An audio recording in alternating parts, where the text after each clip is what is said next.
ఈరోజు మన ఈ లోతైన విశ్లేషణకు స్వాగతం.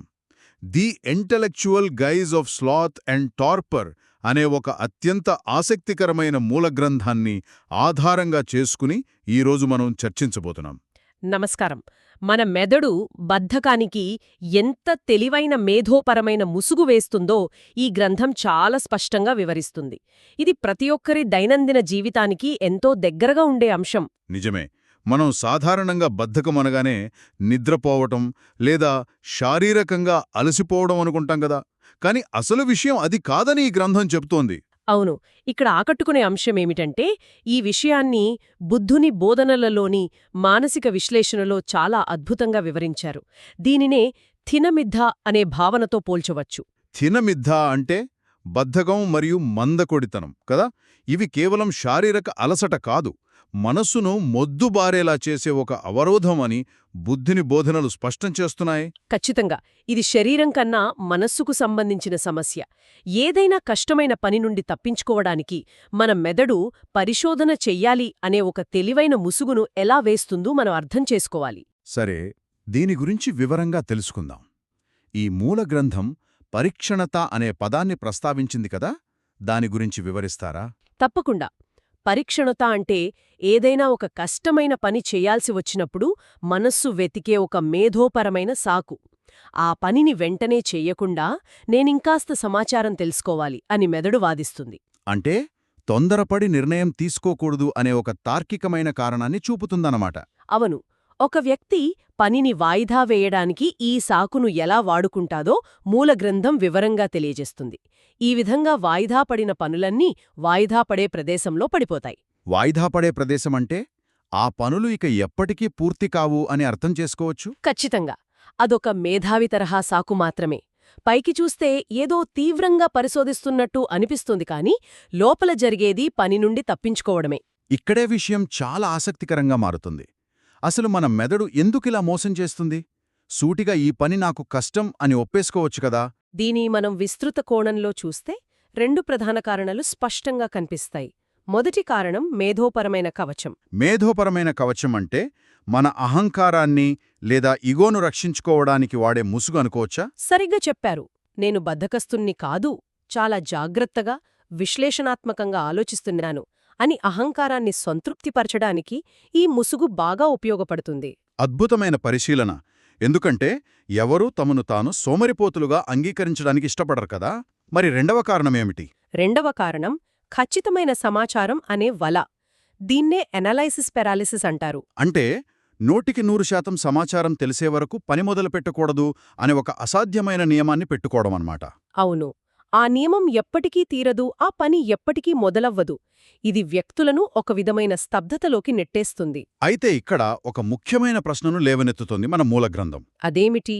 నిజమైన పరిశోధనకు మరియు ఈ బద్ధకానికి మధ్య తేడాను ఎలా గుర్తించాలి అనేదే కదా.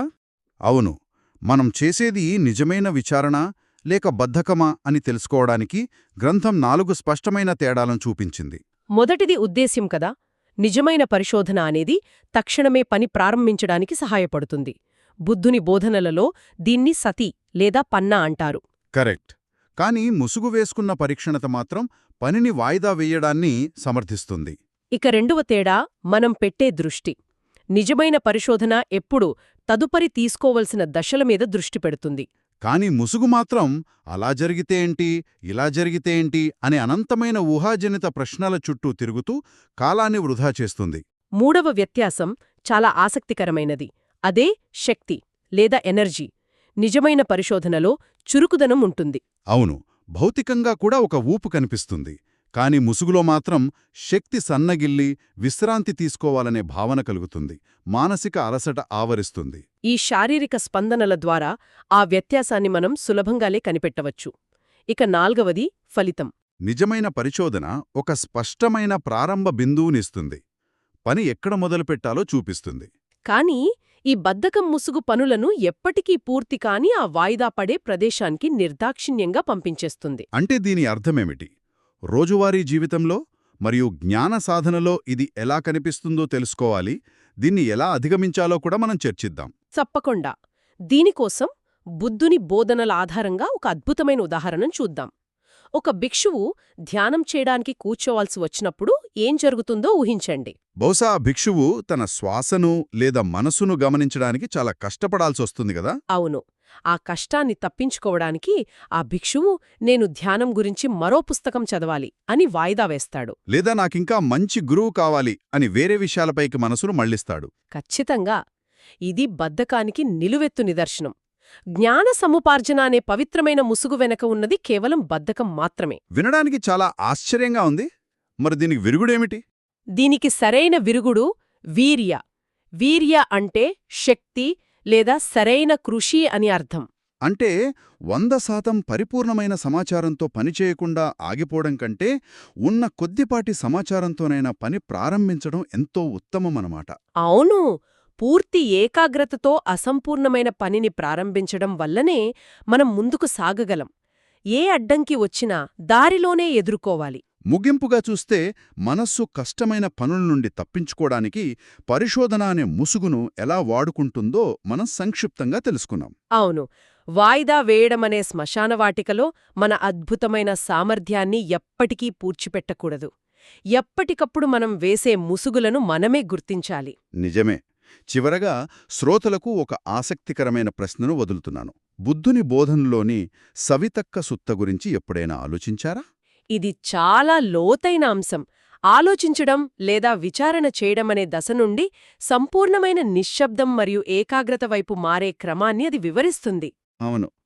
బహుశా పనిని ప్రారంభించకుండా మనం వేసే అంతులేని ప్రశ్నలే ఆ నిశ్శబ్దాన్ని మరియు ఏకాగ్రతను చేరుకోకుండా మనల్ని ఆపుతున్నాయేమో కదా. ఈ అంశంపై లోతుగా ఆలోచించండి. ఖచ్చితంగా. ఈ ఆలోచనతోనే ఈనాటి లోతైన విశ్లేషణను ముగిద్దాం. ధన్యవాదాలు. మళ్ళీ మరొక ఆసక్తికరమైన అంశంతో కలుద్దాం. అంతవరకు ఈ సవితక్క సుత్త గురించి మరియు మీ పనుల్లో మీరు వేసుకునే ముసుగుల గురించి విశ్లేషించుకోండి.